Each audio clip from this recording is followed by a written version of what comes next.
Hello students, चलिए start करते हैं। एक्सरसाइज 13.4 प्रोबेबिलिटी का क्वेश्चन नंबर 6 देखते हैं क्या है। From a lot of 30 bulb, एक लॉट है हमारे पास, एक बॉक्स मान लो, उसके अंदर 30 बल्ब हैं, which include 6 defective. A sample of 4 bulb is drawn at random. 30 bulb में से 6 डिफेक्टिव बल्ब हैं और 24 क्या हो गया हमारे बिल्कुल करेक्ट बल्ब है। उसमें से क्या कहा है यहाँ पे, 4 बल्ब को निकाला गया है विद रिप्लेसमेंट, और निकाल के उनको वापस रिप्लेस कर दिया। Find the probability distribution of the number of defective bulb. तो हमें डिफेक्टिव बल्ब की क्या निकालनी है, यहाँ पे प्रोबेबिलिटी फाइंड आउट करनी है। समझ में आ गई बात, क्वेश्चन क्लियर हो गया होगा। अब यहाँ पे ध्यान से देखो बच्चों क्या है।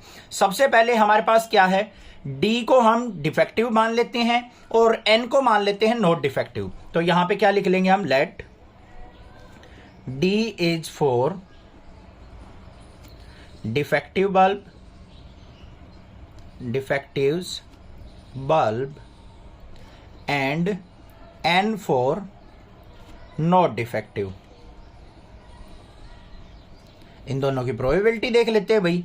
Probability of defective bulb, defective कितने हैं हमारे पास 6, टोटल बल्ब कितने हैं 30, तो डिफेक्टिव बल्ब की प्रोबेबिलिटी आ गई 1/5। प्रोबेबिलिटी ऑफ नॉट डिफेक्टिव कि हमारा डिफेक्टिव बल्ब नहीं है, तो कितने हैं हमारे करेक्ट बल्ब 24 अपॉन में 30, तो ये क्या आ गई हमारे पास प्रोबेबिलिटी 4/5। 6 से कट कर दिया तो नॉट डिफेक्टिव की आ गई 4/5 और डिफेक्टिव बल्ब की आ गई 1/5। तो यहां पे लिखते हैं अब, let x is number of defective bulb, number of defective bulb. जो हमारा रैंडम वेरिएबल है वो डिफेक्टिव बल्ब को रिप्रेजेंट कर रहा है, तो n की उसकी x की पॉसिबल वैल्यूज क्या क्या हो सकती हैं भाई। 4 बल्ब को निकालना है, चारों के चारों हमारे ठीक निकलाएं तो डिफेक्टिव एक भी नहीं निकलेगा। ऐसा भी हो सकता है कि एक डिफेक्टिव निकलाए, ऐसा हो सकता है 2 डिफेक्टिव निकलाए, 3 भी डिफेक्टिव निकल सकते हैं और 4 के 4 भी डिफेक्टिव निकल सकते हैं हमारे। बात समझ में आ गई या नहीं आ गई। हमारे जो लोट में से बल्ब निकालने हैं, ऐसा भी हो सकता है चारों के चारों ठीक बल्ब निकलाए, मतलब डिफेक्टिव 0 हो।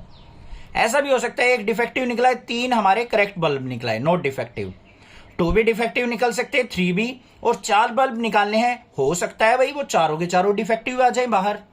तो ये हमारी रैंडम वेरिएबल की पॉसिबल वैल्यूज है। तो यहां पे हमें प्रोबेबिलिटी डिस्ट्रीब्यूशन निकालनी है प्रोबेबिलिटी ऑफ x = 0 के लिए। x = 0 का मतलब क्या है, हमारे पास जो भी बल्ब आएंगे वो सारे के सारे नॉट डिफेक्टिव आएंगे, मतलब सारे ठीक बल्ब निकलाएं। तो प्रोबेबिलिटी ऑफ यहां पे क्या हो जाएगी, नॉट डिफेक्टिव। ठीक है, कॉम्बिनेशन यूज करेंगे यहां पे 4C0।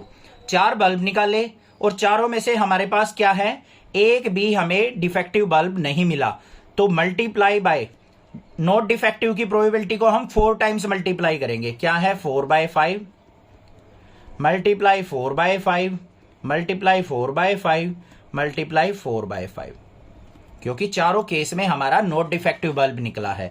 तो ये हमारे पास क्या आ गया यहां पे, 4 की 4 टाइम्स मल्टीप्लाई 256 अपॉन में 5 की 5 टाइम्स मल्टीप्लाई 4 टाइम मल्टीप्लाई 625। ये प्रोबेबिलिटी आ गई। 4C0 को सिंप्लीफाई करोगे 1 आएगा। आगे आ जाओ, प्रोबेबिलिटी ऑफ x = 1, मतलब x = 1 का मतलब क्या है बच्चों, कि हमारा एक बल्ब डिफेक्टिव निकल रहा है और बाकी के सारे हमारे क्या आ रहे हैं, नॉट डिफेक्टिव। ठीक है, अब इसके अंदर हम कॉम्बिनेशन क्यों यूज करते हैं वो ध्यान से सुनो भाई। आपको क्या कहा, आपने क्या देखा यहां पे, एक तो हमारा डिफेक्टिव निकलेगा मतलब डी निकलेगा, और बाकी के 3 नॉट डिफेक्टिव निकलेंगे। तो नॉट डिफेक्टिव को हमने ये बना दिया, ये कॉम्बिनेशन बना दिया भाई। ठीक है, आप इसकी तो प्रोबेबिलिटी निकाल लोगे, बट कॉम्बिनेशन किस लिए यूज होता है कि ये डिफेक्टिव बल्ब फर्स्ट ना निकल के सेकंड भी तो निकल सकता है, ND/NN भी तो हो सकता है। ऐसे भी तो हो सकता है NN थर्ड बल्ब डिफेक्टिव निकलाए, और ऐसा भी हो सकता है कि हमारे पहले नॉट डिफेक्टिव 3 निकले और 4th बल्ब हमारा डिफेक्टिव निकलाए। तो कितने कॉम्बिनेशन बन गए, 4 कॉम्बिनेशन बन गए हमारे।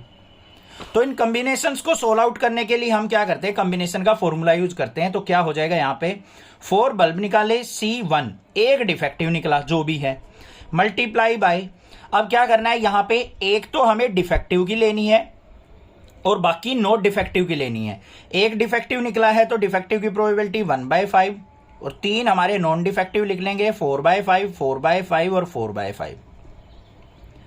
सिंप्लीफाई करो, 4c1 को सिंप्लीफाई करेंगे 4 आएगा। पता होगा ना एनसीआर का फॉर्मूला, फैक्टोरियल n अपॉन में factorial r into factorial n minus r, class 11th में सिखाया था, वो यूज कर रहे हैं हम।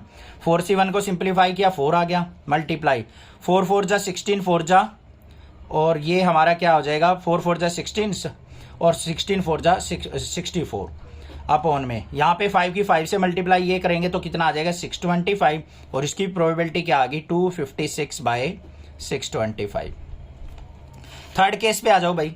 Probability of x equal to 2 कि 2 डिफेक्टिव निकलाएं और 2 हमारे नॉट डिफेक्टिव आ जाएं, तो इसमें भी कॉम्बिनेशन यूज करेंगे। देखो पहले दोनों डिफेक्टिव निकल के 2 नॉट डिफेक्टिव निकल सकते हैं, ऐसा भी हो सकता है DN भी हो सकता है, या फिर पहले 2 नॉट डिफेक्टिव फिर DD भी निकल सकता है, या फिर ऐसा भी हो सकता है ND भी हो सकता है। तो ये अलग अलग कॉम्बिनेशन बन रहे हैं बहुत सारे, तो इसलिए हम कॉम्बिनेशन यूज करेंगे क्या, 4 में से 2 डिफेक्टिव निकले 4c2, 2 डिफेक्टिव की प्रोबेबिलिटी ले लो, 2 नॉट डिफेक्टिव की। डिफेक्टिव की क्या है 1/5 मल्टीप्लाई 1/5, नॉट डिफेक्टिव की 4/5 मल्टीप्लाई 4/5। 4c2 को सिंप्लीफाई करो, 4c2 को सिंप्लीफाई करेंगे फैक्टोरियल 4 अपॉन में फैक्टोरियल 2 इंटू फैक्टोरियल 2, 6 आ गया भाई। तो ये आ गया 6 मल्टीप्लाई 4 4 जा 24 और 16 अपॉन में 5 की मल्टीप्लाई 625, 16 6 जा क्या होगा 96/625। ये प्रोबेबिलिटी आ गई हमारी। फिर देखते हैं probability of x equal to 3 कि भाई 3 डिफेक्टिव बल्ब आ जाएं, तो 4c3 लेंगे। 3 डिफेक्टिव है, 1 नॉट डिफेक्टिव है, तो डिफेक्टिव की प्रोबेबिलिटी 1/5 इंटू 1/5 इंटू 1/5 3 टाइम्स लेनी है, और अनसक्सेस मतलब नॉट डिफेक्टिव हमारा एक बार आ रहा है तो उसकी प्रोबेबिलिटी 4/5। सिंप्लीफाई कर लो इसको, 4c3 को सिंप्लीफाई करेंगे तो हमारे पास क्या आ जाएगा 4 आएगा, मल्टीप्लाई यहाँ पे ऊपर 4 अपॉन में 625, तो कितनी आ गई हमारे पास 16/625। लास्ट केस बच गया हमारे पास probability of x equal to 4 कि चारों के चारों डिफेक्टिव निकलाए, तो 4c4 लेंगे। 4 निकाले हैं, चारों ही डिफेक्टिव निकलाए, तो डिफेक्टिव की प्रोबेबिलिटी क्या थी 1/5 मल्टीप्लाई 1/5 मल्टीप्लाई 1/5 मल्टीप्लाई 1/5, चारों डिफेक्टिव की ले ली। 4c4 किसके इक्वल 1 मल्टीप्लाई 1/5 की 4 टाइम्स मल्टीप्लाई 625, तो प्रोबेबिलिटी क्या आ गई 1/625। ये प्रोबेबिलिटी आ गई हमारे पास probability distribution of defective bulb. ये हमारे पॉसिबल केस होंगे। क्लियर हो गया क्वेश्चन, समझ में आ गया होगा, कोई दिक्कत नहीं होनी चाहिए। कोई भी प्रॉब्लम लगे आप मुझसे पूछ सकते हैं, अदरवाइज चैनल को सब्सक्राइब कीजिए, लाइक कीजिए और शेयर कीजिए। Thank you students for watching Nexa classes video. Class 8, 9, 10, 11 के बच्चों को भी नेक्सा क्लासेज के बारे में प्लीज जरूर बताइए।